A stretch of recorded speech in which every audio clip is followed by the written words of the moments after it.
The Sunday roast sat untouched on my plate as my father's words hung in the air like a death sentence.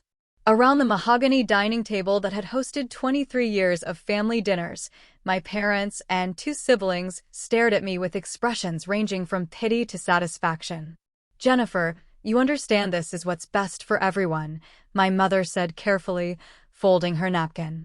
Her diamond bracelet, the one I'd helped pay for during her birthday last year, caught the chandelier light. "The house is simply too large for your father and me now that you children are grown." I was 28 years old.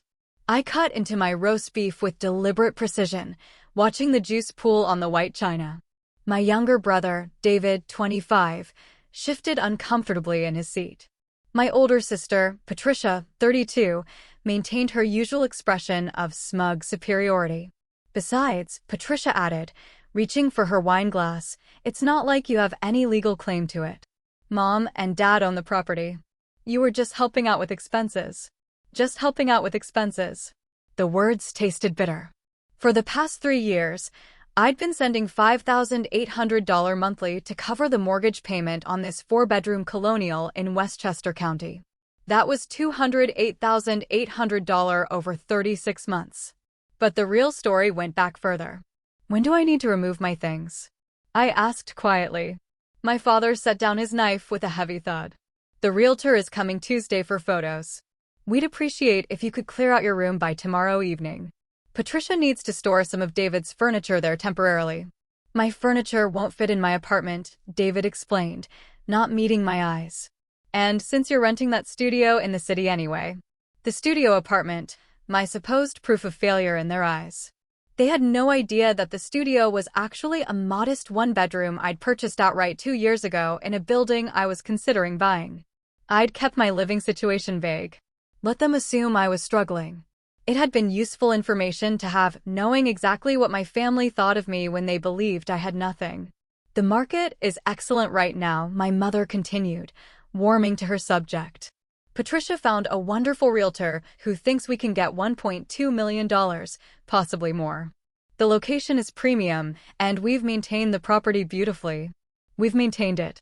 I thought of the new roof I'd financed last summer, the HVAC system I'd replaced in spring, the kitchen renovation 2 years ago that my mother had insisted was absolutely necessary, and that I'd paid for in installments totaling $47,000. "What about the mortgage?" I asked. I thought there were still 17 years left on the loan. My father's face tightened slightly. "About that, Jennifer, we need to discuss the financial arrangement we've had." Here it came. I set down my utensils and folded my hands in my lap, the way my grandmother had taught me when I was 7 years old. "Stay calm. Stay composed. Let them show you who they are. You've been very generous helping with the monthly payments," he began. And I noticed he couldn't quite look at me directly. "We appreciate that. Truly. However, the house was and remains in our names. Any contributions you made were, well, they were gifts. Voluntary assistance." "I have receipts," I said softly. 3 years of bank transfers, $5,800 every month. "Gifts," Patricia interjected sharply. "You were living here rent-free for years after college. Consider it back payment." I had lived here for 8 months after graduation while I worked 2 jobs and saved for a deposit on my first apartment, 8 months during which I'd paid $800 monthly for expenses and bought all my own food. "The lawyer confirmed it," my mother said, producing a folder from beneath her chair. She'd had it ready. They'd planned this conversation, rehearsed it. "Without your name on the deed or a formal loan agreement, any money you provided was considered a gift. You have no legal claim to the property or any proceeds from its sale." My phone buzzed in my pocket. I ignored it. "However," my father continued, "we're not unreasonable people. We recognize you did help out, so we've decided to give you $15,000 from the sale as a thank you. That should help you furnish your new place. Maybe buy a decent car." $15,000 out of a $1.2 million sale. After I'd paid $208,800 in mortgage payments, plus another $89,000 in repairs and renovations over the years, I'd calculated it last night going through my meticulous records. $297,800 total. "That's very generous," I said. Patricia's eyebrows rose. You're being sensible about this. Good. I was worried you'd make a scene. David finally spoke. Jen, I know it seems unfair, but legally they're right. I looked into it for you. Unless you have something in writing. I understand, I said. When did you say the realtor was coming? Tuesday at 10 o'clock, my mother confirmed. And Jennifer, please don't mention any of this money business to her. It might complicate the sale if she knows there's been a dispute. There hadn't been a dispute. Not even slightly. I'd agreed to everything they'd said. My phone buzzed again. This time, I pulled it out, glancing at the screen. Excuse me, I said, standing. I need to take this. Jennifer, we're in the middle of dinner, my mother protested. It's my bank. It'll just be a moment. I walked into my father's study, soon to be former study, and closed the door. Through the heavy oak, I could hear Patricia's voice. She's taking it better than I expected. I thought she'd cry or something. I answered the call. Hello, Mr. Patterson. Miss Carter. The voice on the other end was professionally warm. I apologize for calling on a Sunday evening, but I wanted to personally confirm that everything processed smoothly this morning. The property title for 2847 Oakmont Drive has been successfully transferred to your name as sole owner. The previous mortgage has been satisfied in full, and the deed was recorded with the county at 9:47 a.m. Thank you for confirming, I said, keeping my voice level and quiet. The documents are being couriered to you tomorrow, but I've also emailed everything to your secure portal. Congratulations on your new property, Miss Carter. It's quite a beautiful home. It is, I agreed. Thank you, Mr. Patterson. I ended the call and stood there for a moment, looking at my father's desk. The leather chair where he'd sit and lecture me about fiscal responsibility. The bookshelf filled with business management texts he'd never actually read. The framed photo of the family from 10 years ago, when things had been different, when I'd still believed they valued me as more than a convenient source of income. My phone buzzed with an email notification. I opened it. Complete scan documentation of the property transfer, the mortgage satisfaction letter, the new deed with my name, and only my name, as the legal owner. I'd started the process 6 months ago, after my mother had casually mentioned they were thinking of selling in a few years, maybe. That's when I'd realized that all my contributions, all my sacrifices, would mean nothing. They'd sell the house I'd essentially paid for, keep the profits, and give me nothing but a pat on the head for being a good daughter. So I'd consulted with an attorney, a very good attorney who specialized in real estate law. We'd examined the mortgage documents, the history of payments, the equity situation. The original mortgage had been for $680,000, taken out 8 years ago when my parents had refinanced to pay off business debts. By the time I'd started making payments, they'd already missed 3 months and were facing foreclosure. My lawyer had found an elegant solution. The house had equity, significant equity, as property values had risen substantially. My parents owed $312,000 on the mortgage. The house was worth approximately $1.2 million. I'd approached the bank with a proposal. I would pay off the remaining mortgage in full, plus cover all back payments and penalties. In exchange, my parents would transfer the deed to me. But they'll never agree to that, I'd protested during our first meeting. My attorney, a sharp woman named Margaret Vance, had smiled. They don't have to agree. They're in default. The bank wants its money. You're offering to pay in full immediately. In cases of imminent foreclosure, there are legal mechanisms to force a sale to a third party who can satisfy the debt. It had taken 3 months to navigate the legal complexities. My parents had been served papers, but they'd ignored them, assuming it was just more foreclosure warnings they could continue to dodge. They'd gotten very good at ignoring certified mail. The bank had been thrilled. Instead of a lengthy foreclosure process, they'd get full payment immediately. I'd had to prove I had the funds, of course. That had been the easy part. My small consulting business that my family dismissed as barely profitable had been generating $450,000 annually for the past 4 years. The studio apartment I rented was actually owned outright. I had $1.7 million in liquid assets and another $3.2 million in real estate and investments. But I'd let my family think I was struggling. I dressed modestly, drove a 10-year-old Honda, claimed I was getting by, and they believed it because it fit their narrative. Patricia, the successful marketing executive. David, the promising law student. And Jennifer, the one who'd never quite lived up to her potential. The court had ruled in my favor 2 months ago. The transfer would be finalized as soon as I paid the bank. I'd done that Friday afternoon, $312,000 wired directly from my business account. The bank had processed the mortgage satisfaction over the weekend, and the county had recorded the new deed this morning. I owned the house fully, legally, irrevocably, and my family had just announced they were selling it out from under me. I walked back to the dining room. They'd continued eating without me, already discussing paint colors for their new condo. "Everything all right?" my mother asked without much interest. "Yes," I said, sitting down. "Just confirming a transaction." "Jennifer," my father began, and his tone had shifted to the one he used when he was about to be stern. "Your mother and I have been discussing your attitude. You seem to be taking this very casually. We want to make sure you understand the seriousness of your situation. You'll need to find a new place to store your belongings. You'll need to update your address."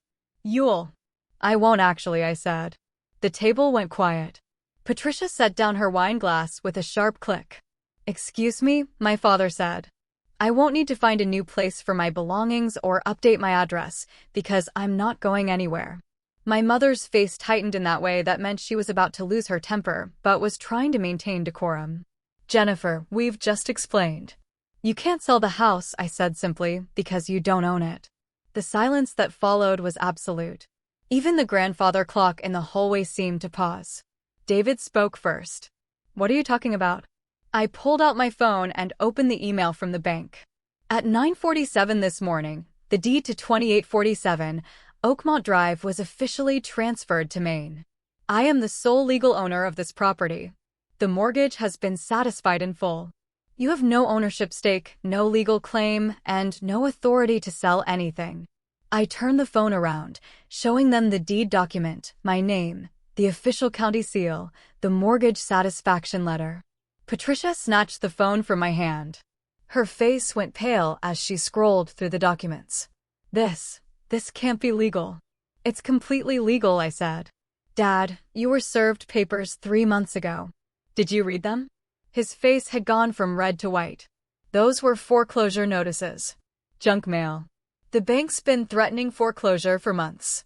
They weren't threats. You were in default, 3 months behind on payments. The bank initiated foreclosure proceedings. I purchased the property through those proceedings. My attorney can explain the legal details if you'd like, but the summary is simple.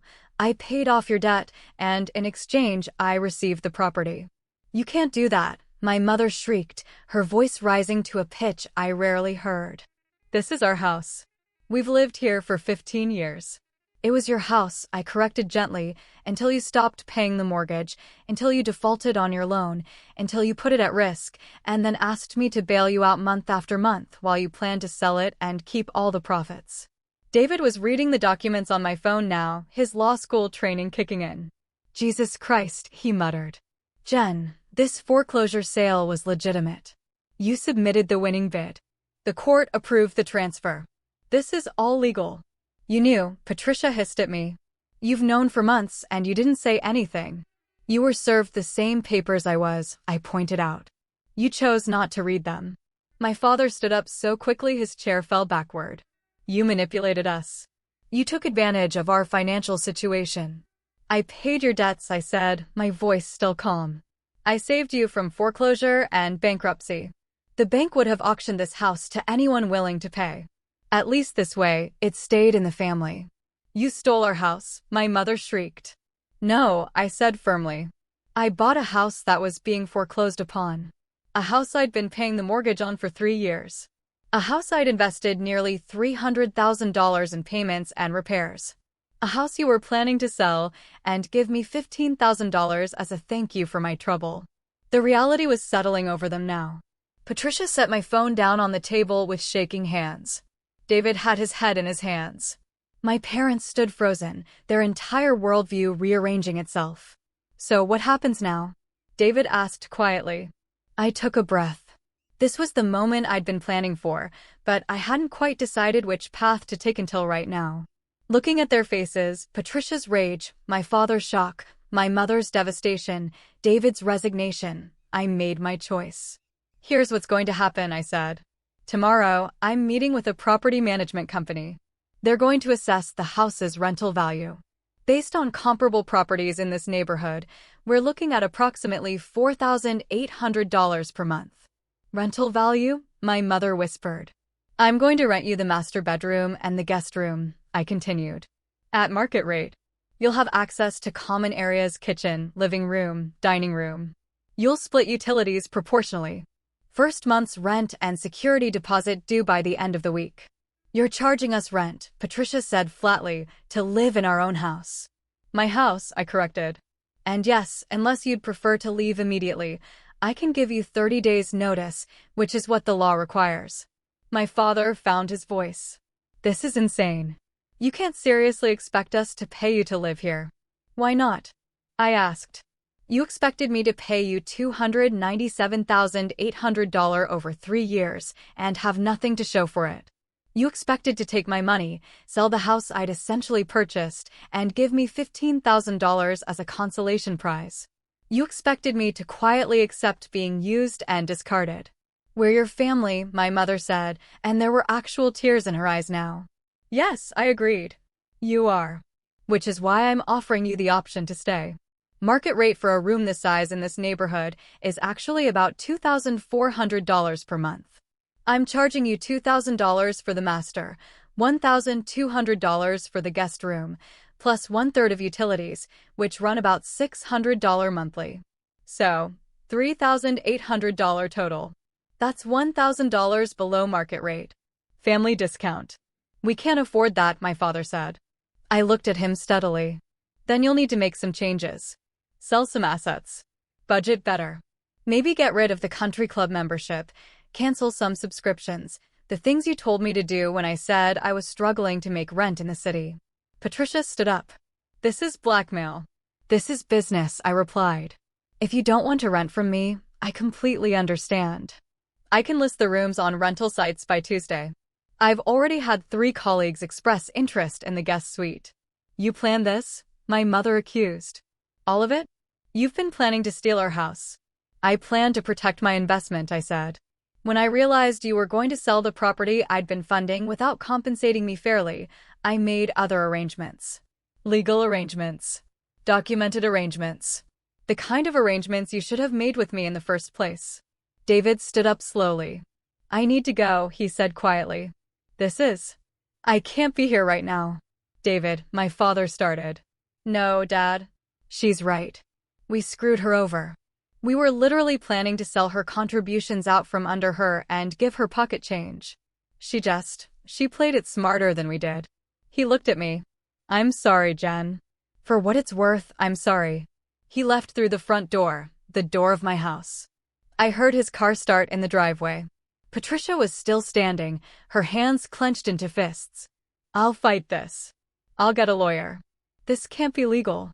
It is legal, I said. Consult any real estate attorney you'd like. The foreclosure process was followed to the letter. All notifications were sent. All waiting periods were observed. The sale was approved by a judge. The deed is recorded with the county. There is no legal basis to challenge this. Then I'll make your life hell, she hissed. I'll tell everyone what you did. Your clients, your friends, everyone. Tell them what? I asked. That I legally purchased a foreclosed property? That I paid off my parents' debts?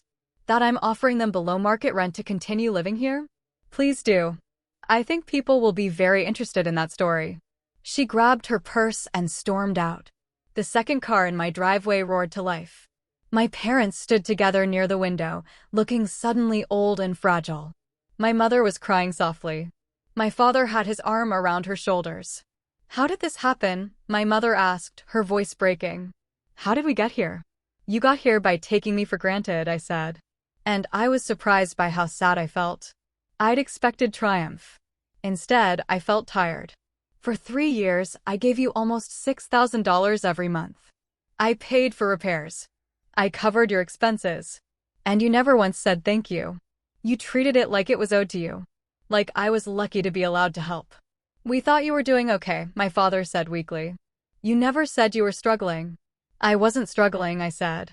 I was building a business, investing wisely, living below my means while I built wealth. But you never asked about my life. You assumed, because I dressed simply and drove an old car, that I was failing. You wanted me to be failing because it made you feel superior. My mother turned to face me. What do you want from us, Jennifer? Money? An apology. I considered the question. What did I want? Revenge, I had that. Justice, the law had provided it. Money, I had plenty. I want you to see me, I said finally. Really see me. Not as an ATM or a disappointment or a backup plan. As a person who deserves respect and consideration. As someone who contributed enormously to this family and got nothing but disdain in return. So we have to pay you rent to prove we respect you, my father asked bitterly. No, I said. You can leave if you want. Find an apartment. Start over. The rent isn't about respect. It's about reality. This is my house now. If you want to live here, you pay rent. That's how property ownership works. It's the same deal you'd get from any landlord. But we're not just any tenants, my mother protested. We're your parents. Then act like it, I said. Act like parents who care about their daughter's well-being, who appreciate her sacrifices, who treat her as an equal adult rather than a convenient resource. The silence stretched between us. The roast beef had gone cold. The wine glasses sat abandoned. The family dinner had imploded, but then, it had been imploding for years. I just finally stopped pretending everything was fine. I need time to think, my father said finally. It's too much to process right now. Take all the time you need, I said. But the rent is due Friday. If you're staying, I'll need first month, last month, and security deposit $11, $400 total. If you're leaving, I'll need you out in 30 days per the standard rental laws. They left together, not saying goodbye, leaving their dinner half-eaten on the table. I heard my father's Mercedes pull out of the driveway I now owned. I sat alone in the dining room as the evening light faded. My phone buzzed with a text from David. I really am sorry. You deserved better from us. I didn't respond. I wasn't sure what to say. Over the next few days, the fallout continued. Patricia called twice, both times screaming about lawyers and lawsuits that would never materialize. My mother left voicemails, alternating between guilt trips and anger. My father sent a formal email asking for a copy of all documentation, which my attorney provided. On Friday morning, my bank account showed a deposit of $11,400 with the memo, rent October through December. They decided to stay. That evening, I came home to find my mother in the kitchen making dinner. She looked up when I entered, her expression guarded. I made your favorite, she said quietly. Chicken parmesan. It wasn't an apology. Not really. But it was something. Thank you, I said. We ate in awkward silence. My father came home late, barely acknowledging either of us. The tension was thick enough to cut. But over the following weeks, something shifted. Slowly, gradually, my father started asking about my business, actually asking, not just making assumptions. He seemed genuinely surprised to learn I had 12 employees and annual revenues exceeding $500,000. My mother stopped packing my belongings. She even asked if I wanted to help redecorate the living room, then caught herself and asked if I, as the homeowner, had any design preferences. David came to Sunday dinner and apologized formally in front of everyone. He looked into the legal situation and confirmed everything I'd done was not only legal, but arguably generous. I could have evicted them immediately after the purchase. Patricia didn't come to Sunday dinner. She'd moved to her boyfriend's apartment and hadn't spoken to any of us in 3 weeks. One evening, about a month after the revelation, my father knocked on my bedroom door. "Can we talk?" he asked. I set aside my laptop. "Sure." He sat in the chair by my window, the same chair where he'd sat when I was 16 and told me I wasn't smart enough for Harvard. I'd gone to state school, graduated summa cum laude, and built a business while he'd made bad investment after bad investment. "I owe you an apology," he said. "A real one. Not because you own the house now, but because I was a terrible father." I waited. I saw you struggling after college and I thought it meant you were weak. That you needed to be pushed harder, criticized more. I thought tough love would make you stronger. He shook his head. I was wrong. You were already strong. You were building something real while I was chasing schemes and losing money. Why are you telling me this? I asked. Because I want you to know I see it now, he said. I see you. What you've accomplished, how hard you've worked, how much you've sacrificed for this family, even when we didn't deserve it. He paused. I'm proud of you, Jennifer. I should have said that years ago. I felt something crack inside my chest. Tears I didn't expect burned behind my eyes. Thank you, I managed. He stood to leave, then turned back. The house, it's a good house. You'll take care of it better than we did. You take care of everything better than we did. After he left, I cried. Not from sadness or anger, but from relief. From the release of years of trying to prove myself to people who refused to see me. 3 months later, my parents moved out voluntarily. They'd found a smaller place they could actually afford, a nice 2-bedroom condo closer to my mother's sister. They paid every month's rent on time until they left, and they even helped me interview potential tenants for their rooms. I kept the house. It's too big for just me, but I've converted the guest wing into a home office for my growing business. I host Sunday dinners monthly, and David comes regularly. Patricia came once, stayed for 20 awkward minutes, and left. We're working on it. My father texts me occasionally with business questions. My mother sends recipes and asks about my life. It's not perfect, but it's honest. The house on Oakmont Drive is worth about $1.4 million now. I've made improvements, updated systems, maintained everything meticulously. Sometimes I walk through the rooms and remember being told I'd never amount to anything. Being treated like a failure because I didn't follow their prescribed path. I could sell it tomorrow and make a substantial profit. But I won't. Because this house represents something more valuable than money. It represents the moment I stopped letting other people define my worth. The moment I stood up for myself and demanded to be seen. And every time I sign a rent check from a tenant or approve a repair or make a decision about my property, I remember, I am not a gift. I am not a backup plan. I am not someone to be used and discarded. I am the woman who paid $680,000 in debts that weren't mine, turned it into an asset, and refused to be invisible anymore. The bank manager still sends me a holiday card every year. Last year's had a handwritten note. Congratulations on your continued success, Miss Carter. It's always a pleasure working with clients who know their worth. I framed it. It hangs in my office right next to the deed. Because I do know my worth finally, completely. And no one will ever make me forget it.